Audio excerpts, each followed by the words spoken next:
Good afternoon, everyone. Welcome to another episode of Light Sports Ramble.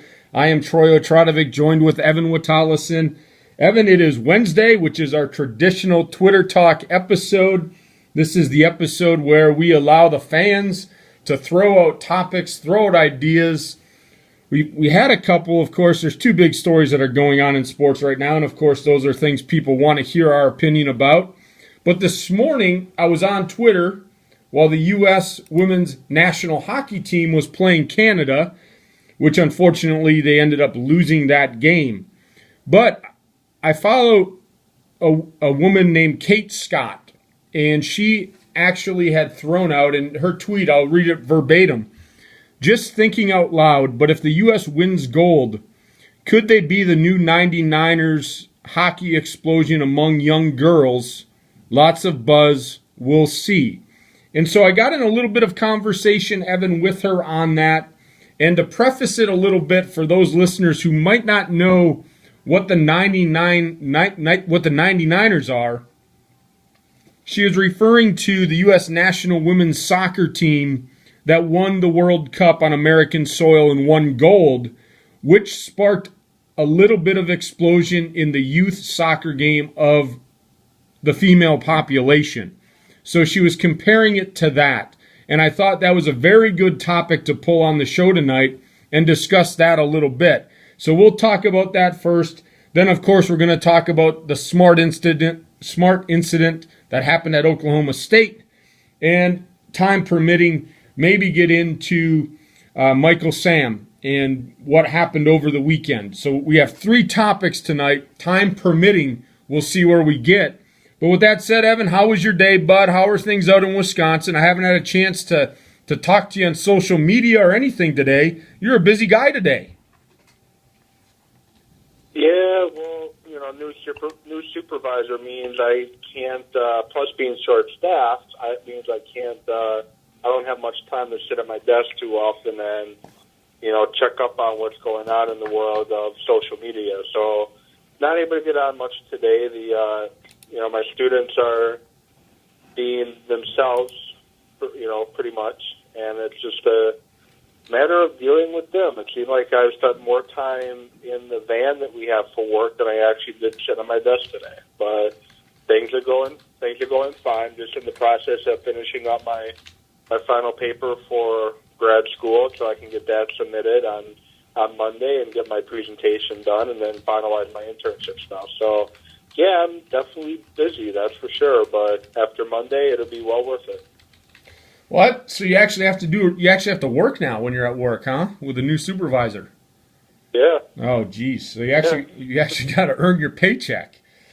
Oh, that sucks to be you. That sucks to be you. But well, let's move on and let's move into the first topic, which Kate Scott had thrown out this morning.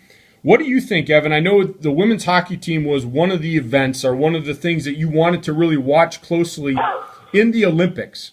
So what is your first initial impression about that? The younger generation watching these women out there playing at a high level. And I have an opinion about even if they don't win the gold, but this has been hyped up. The women's national team has been hyped up so much. What are your thoughts about this topic? Do you think that it's going to influence a younger generation to get involved in hockey? Because we have seen a huge growth in women's hockey over the past few years. I don't know. I don't think, they went to the gold medal game in Vancouver. They lost to Canada in the gold medal game 4 years ago, and 4 years prior to that, they won the gold medal.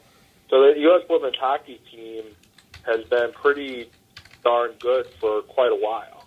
Most of them are, former Wisconsin or Minnesota players too. University of Minnesota, University of Wisconsin. But they've been pretty good for a while, and it hasn't really exploded yet. So I don't know if it will, and I don't think it will. It's just hard to say. The 99ers, I'm trying to recall when the last time, the U.S. women's soccer team were successful in the World Cup prior to that. I'm not 100% sure. but it was a different era. We keep trying to make soccer as huge as it is in Europe and this country, and that was during the heart of that time, trying to make soccer like it is in Europe. And it was just kind of the right place at the right time. I don't know if this hockey team is going to have that same chain reaction. You know, the sport's growing as on its own as it is anyways, and the sport's gotten much better. I remember 4 years ago and 8 years ago, it was a lot slower game. But it's gotten faster and it's gotten more enjoyable to watch. And I enjoy watching it now, but to answer the question, I don't think it will. I don't know. I just don't think it will. Well, the success of the Women's World Cup team, Evan, and I know, and you know, you're open about this. When it comes to the soccer knowledge, you know, especially with the Men's World Cup coming up, you're not fully in tune with the game of soccer, as I am, being a player, being a coach. The women were runners-up in 2011, third place in 07, 03, and they won in 99. So the last gold medal was in 99. And I'll kind of contradict what you're saying a little bit. The success of those sports, and especially in women's soccer, was huge, at least in the program I was in. I was a director of coaching for a club, smaller club. I mean, we weren't a huge club in Green Bay. But the participation after that victory nearly doubled in our female population amongst the 11 to 14-year-olds. So when these young girls are looking for those certain type role models, I would almost disagree with you a little bit that they want to try it. Now, for hockey, I can almost agree with you. So I'm going to kind of be, yes, it could happen, no, it couldn't happen, because soccer is a totally different sport than hockey. Now, like you said, the pace has picked up in hockey a little bit, and it's a faster game. I mean, I got to watch through the first period this morning before work, and those women know how to play. That game is not that slow type game that we're used to seeing. The game moves along. There's some hitting that's going on, which is great to see, and it's good hockey. I enjoyed watching it. The difference between the explosion in youth soccer in females back after that 99 season compared to whatever the women do now and the buzz that it's getting, hockey's a different skill set. I mean, these girls are going to have to know how to skate. They're going to have to put their pads on. They're going to have to stick handle. They're going to be able to have to control the puck on the ice while skating, unlike soccer, where basically the girls coming in, whether or not they had played before, if they knew how to run, we could teach them a little bit of the game because it was on solid ground. Learning how to skate and handle a puck is a lot different than playing soccer. And so I'm not sure if the explosion will be quite as evident in women's hockey as it was in women's soccer because of the skill set. So hopefully that made sense to you, Evan, where I was going with that. It did. So that's where I'm at. Sense. And go ahead.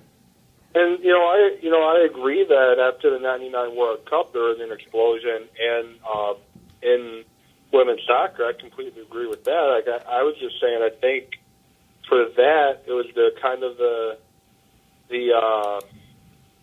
right place at the right time. You know, that's what kind of happened with the women's soccer team. It was just it was the right place at the right time. It was in the U.S., if I'm not mistaken. Yes. That year, it was in the U.S. and they won. And then you had Brandy Chastain rip her shirt off when she scored the game-winning goal, so that gave a lot of attention to it.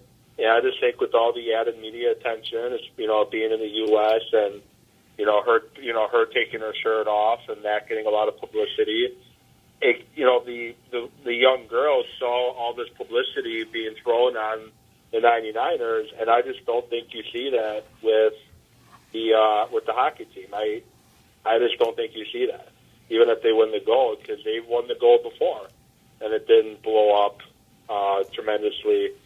And they won the silver medal last Olympics, and it didn't blow up. So I just don't think you see that explosion that you saw in '99. Do you think, though, that it will help the college game And I go there because, it'll help. Because like you said, when you look at the roster and you look and even look at women's hockey, I mean, predominantly, you're looking at, the East Coast, you're looking at the Midwest. Wisconsin always has great women's hockey. Minnesota has great women's hockey. But, I like to see the success because I'd like to see the sport grow, especially if it's going to be played the way it's been played the 2 games I've watched. It is really exciting to watch. And so I'm excited about what it can do. Where you're coming from, like you said, there's been success.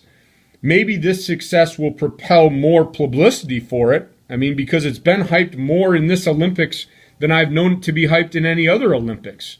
The other Olympics, when they had success, I mean, how much did we really hear about it, Evan? Not much at all. And so this year we're hearing a little bit more about it. And so maybe as, I would say maybe another 4 years, but as it keeps getting pumped up, the only problem I have, like I said, and we'll move on after my point and go into the incident in college basketball, the only problem I see is that there may be this, hey dad or hey mom, I want to try hockey because I was watching it and I really want to try. Well, if they don't know how to skate, it's not going to happen. And so there has to be a lot of things that fall into place to see the growth in numbers. So I can agree with you there that I don't think that you're going to see a huge growth in numbers like I did in my soccer club when all of a sudden our tryouts, nearly doubled the next summer because of it. I don't think you see the doubling in numbers for hockey just because of the skill set that needs to happen to be able to play hockey with the skating and the stick handling. Yeah, Go ahead. Finish up. I was just going to say the skill set's totally different, and I was just about done. Yeah, I was say my risk at alienating our listeners, and like I was saying when I was talking about the 99ers, I think part of what made that team get so much media attention was Brandy Chastain. If she doesn't rip her shirt off, I wonder if they would have had the same reaction in the media that got them a lot of exposure. And, I don't foresee any of the U.S. women's hockey team, if they win the gold, I don't see any of them, ripping their shirt off or whatever. I just don't see that happening either. Well, and here's the risk of probably, annoying our listeners saying that the only reason why that happened was the ripping of the shirt off. Well, and that's the thing, when I talk to people that aren't soccer people, when you talk about the 99 World Cup, it's exactly like you said, that's all they remember. Now, as a soccer person, it almost, I don't want to say it disgusts me. I mean, and, looking at interviews, and I've seen different documentaries on this, that wasn't something that was planned to get the publicity, and it did. I mean, it's going to. I mean, female, we win the game. She rips her shirt off, slides on her knees, sports bra exposed. The media is going to cover that, and that is going to get national attention. Unfortunately, it overlooked the quality of play that women's team had that year. They played a great World Cup. Kind of like what I was talking about with women's hockey this year, the quality of play is getting better and better. And then the women's national team, how it took a slight dip and not being able to win the gold since '99. I thought in the last Olympics they had a good chance, but they didn't pull it out. So it kind of overlooked the quality of play, and it was a little bit frustrating as a soccer person to see that the publicity was just going to that and not to the quality of play of what got them there to win. But again, that's just the sport, right? And it's kind of similar to hockey. It's just not that well known to people, and so it takes something like that to get some notoriety. So I think you make a good point. Had that not happened, would they have gotten the same exposure? And I can somewhat agree with you there. Probably not. Probably not as much coverage that they would have warranted had that happened. So, or had that not happened. But it did happen. They did get the exposure. We saw the growth in numbers. But let's say even the women's hockey team, let's say one of them did it. My point there is I don't think you see the same number of the same exponential growth in participation because of the skill set. Now, could they learn? Yes, they can learn at a young age and get into it, but not as quickly as soccer. And so I think you bring up a good point, and where we're coming from on this is I'm coming more from a soccer insider, seeing what it did to the sport as a coach. You're coming in as that fan that is not really, and I use the word not real well versed on soccer and not into soccer, which is typical of an American sports fan. You fall into that group, Evan, because soccer is not one of the premier sports in the United States, nor do I ever think it will get to that. Yeah. And so it's nice to hear your view on that. I give my view from the soccer coach's standpoint, but I think we can kind of agree that it may spark interest in the girls, but for them to be able to play, we're probably not going to see the same boom that we saw in soccer. And, your point is very valid. Would they have gotten that coverage? I would have to agree with you. I don't think they would have. It wouldn't have been the same coverage that they would have received had her shirt stayed on. So let's move forward, though, bud. Let's move into another situation where I can probably get really adamant about this. And, if we weren't going to talk about it today, it probably would have been on the Saturday rant, because being a coach and a player, when Marcus Smart went into the stands and pushed a player, that got national media attention. So most of the listeners probably know about the incident. I don't know if you want to fill them in on kind of a narrative of what happened and then get into how you feel about it, bud. Well, as you said, most of the listeners probably already know about it, but if you've been living under a rock for the last week, since Saturday, Marcus Smart was going after a loose ball and got out of bounds, and a fan by the name of Jeff Orr, who has a long history of being belligerent towards the opposing team, players on the opposing team, said something. They were able to get on camera him mouthing, "You're a piece of crap." And then Smart leaps up, snaps his head around, turns around, goes into the stands, shoves him. Well, I wouldn't really say shoved either. It was a light push, because if Smart would have shoved him, I think he would have ended up on his foot. But he pushes him and has to get restrained by teammates, and then he gets a 3-game suspension for it. And I'm going to start by saying this. Marcus Smart should never have done what he did. He shouldn't have gone into the crowd and pushed the fan. I think you set up the potential for the malice at the palace happening all over again. I'm sure Mr. Orr probably had a little bit to drink as well. But when I'm looking at whom I'm more disappointed in this situation, I'm more disappointed in the fan. I'm more disappointed in Jeff Orr. Because Jeff Orr is a grown man. He is a grown man, and he is yelling and screaming belligerently at 18 and 19 and 20-year-olds. He needs to be the grown up. He needs to be the grown up, and he needs to basically not put himself in that position. And I don't believe all he said is, "You're a piece of crap." That just happened to be what they got on camera, because why would he then, I'm sure he's been called a lot worse, so why would he go into the stands and shove him just for saying "you're a piece of crap"? And then why would Orr give up his tickets to something that he absolutely loves? He's been to every Texas Tech game as far back as I can, who knows how long, at least as far back as 10, 15 years. And he's air traffic controller, so it's not like he's rolling in the dough.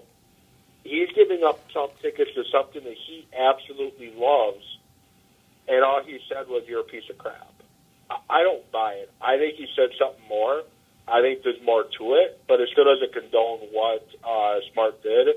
But Orr needs to be a grown-up, and he needs to learn how to keep his mouth shut.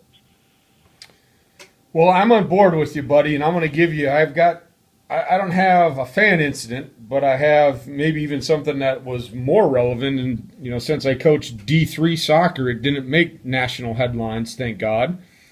But I'm on the same page with you. Marcus Smart has to realize that you play in a hostile environment. You've got to learn to keep your composure, and I understand. There's no way that he said he was a piece of crap. There was probably explicits. There was probably racial slurs that were going on. There's no way that somebody calls me a piece of crap, and I've been called a piece of crap on the soccer field when I played. I'm not going to go into the stands and push somebody when they call me a piece of crap. It takes a lot to really light my fuse and make it go off.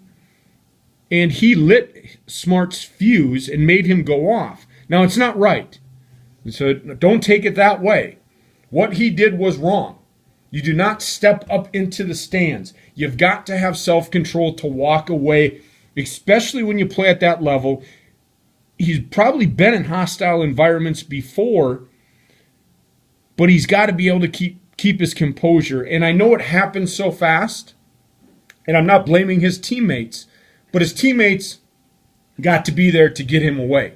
I've had to do that before on the field with some of my teammates, not for fans, but against the other team, and you see it all the time. And I know it happened so fast that they probably weren't there to do that because of the way that he went down under the basket right up to the stands. They probably weren't there, and had they been there, they probably would have been able to pull him away. But I agree with you. He's got to keep his composure. He should never have done that. I believe the suspension is right. Give him a 3-game suspension for what he did. He understands he was wrong for doing what he did. But I'm with you, Evan, going into the fans part of it. Because when I was reading into this, apparently back in 2010, and I'm actually looking at an article on ESPN, and it just says news services, doesn't have an author. But at the bottom of this, it says a video from a Texas Tech game from 2010 appears to show Orr directing an obscene gesture at a Texas A&M player, Brian Davis. But Beal said Sunday the incident did not escalate. And so I'm with you. You are a grown man. And does it, I got to keep it G-rated. So does it really make your ego that much to be able to yell obscene things and give obscene gestures to 19 to 20, 21-year-olds? Does it make you feel empowered? Does it make you feel that great? It makes you look idiotic, actually. I've been a fan many times. What are you doing? I mean, you and I talked about this on our rant on Saturday, Evan. Fans have somewhat of a right to boo their team if they pay their ticket. But booing and throwing the middle finger up and yelling obscene gestures and racial slurs, well, we can't say that he did because that didn't come out. He called him a piece of crap. But, I mean, we can all think that a racial slur came out somewhere in there. I don't think paying your ticket price gives you the right to do that, especially if you're belligerent, had there been adult beverages involved in this. So I'm with you on there. You know, what entices you to do that? I mean, was it to get on TV like just happened and to see if you can actually make somebody come up there and push you a little bit? I'll tell you what, Evan, people react differently to those situations. Mr. Orr is lucky he didn't get his front teeth knocked out. Now, am I condoning it? No. It is wrong. But had he got his front teeth knocked out, he's lucky it didn't happen. What if he would have did that to somebody else that is truly, purely, I guess, a mean person? Somebody that can't control their anger? And somebody that just wanted to pound the crap out of him? And didn't care? Because when you light someone's fuse, excuse me, that's what can happen. You don't know what people are thinking in their skull. So he should be lucky that he only got pushed based on what, we don't know what he said. But again, we can only think of what it took for a player that has been used to playing in these situations time and time again, probably been called a number of things over and over, but Orr lit his fuse and it exploded. He's lucky he only got a push. And again, not condoning it. Yeah. But, that this Twitter talk kind of turned into a rant for me this evening. So, which is okay. To my point, I have a coaching experience that is somewhat similar. I was coaching a game and the refereeing was just god-awful. I'm not the type of coach that I'm going to sit out there and because it's not going to help, right? But I would get on the referee, I'd get on the linesman, but this game was totally out of hand. I believe, and I'd have to go back and look at a stat sheet, but this game happened back in 2003, so it's been a while. But it was something like we had fouls in the teens, like 18 or 19, and the other team had 1. And it was one of those games where I don't care if you're going to call a bad game, call it bad both ways. At least call it bad. But this was really unfair, Evan, and it was hard for me to coach and to get my team under control to be able to keep playing. That's how bad this refereeing was. And now, again, I'm not condoning what my player did.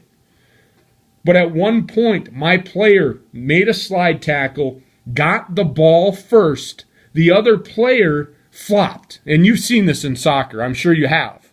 You've seen the good old flop, right? Yeah. That's what the player did. My player already had a yellow card from an earlier incident, which he should have got. He went cleats up, and it was a yellow card. And I took him off the field, talked to him, said, hey, you got a yellow because your cleats were up. That is a yellow card. Well, the second one came out. This guy clearly flopped because my player hit the ball and actually had a great slide tackle, caromed the ball off of his foot, and actually passed the ball into a scoring situation. The referee blew it dead, gave my player another yellow card, which means second yellow, automatic red.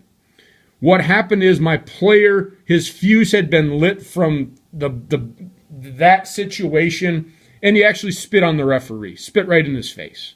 Now, again, I don't condone that, but I had to deal with it. And in the heat of the moment, those things can happen. But again, I don't condone it. He should have kept his head, should have taken his red card and walked off the field. But when you get frustrated, and that's where I'm going with this point, when the frustration builds up over time, and I'm sure he heard it more than just when he was on the floor, or was probably doing it the whole game. And so that's what I'm saying. The frustration builds up, and when the fuse blows, you don't know what's going to happen. And that's why I said, or I think is lucky it was only a push. And I think it's a lot of blame needs to be placed on him. So that's all I have to rant about today, Evan. We have about a minute and a half left. Where do you want to go from here, bud? 90 seconds. Well, I guess just, I saw on Twitter and on Facebook just now that the North Carolina-Duke game, which is supposed to be played tonight, has been postponed due to the weather, and there's no makeup date announced, so that's quite disappointing. I was going to have the game on in the background as I worked on my final paper, but well, there's a big game here. I'm able to get to Chapel Hill to play the game. Well, there's a big game here in Pittsburgh tonight, bud. 60 seconds. Pitt plays number 1 ranked Syracuse at the Zoo, so that's Duke Carolina, though. Yeah, Duke Carolina's a good game, but I'll tell you what, Pitt-Syracuse, it seems like it should be a Big East rival game. It's now an ACC rival game, but I'll tell you what, I'm excited. Pitt versus Syracuse, it'll be a good game, bud. Unfortunately for all my Pitt listeners, I think Syracuse is going to come into Pittsburgh and probably take care of business just because of the inconsistent play that I've seen with Pittsburgh the last couple games that I've watched. But hopefully they can give them a good run. I always like to see the number 1 going down, unless it, of course, would be Wisconsin. But I'd love to see Pitt take care of Syracuse tonight. But that game will be on, bud. That'll be a good game. Yeah, 10 seconds. Well, with that said, bud, it was another great Twitter talk. We'll get back at the fans tomorrow. With that said, everyone, we'll see you all at the next red light. Enjoy your evening.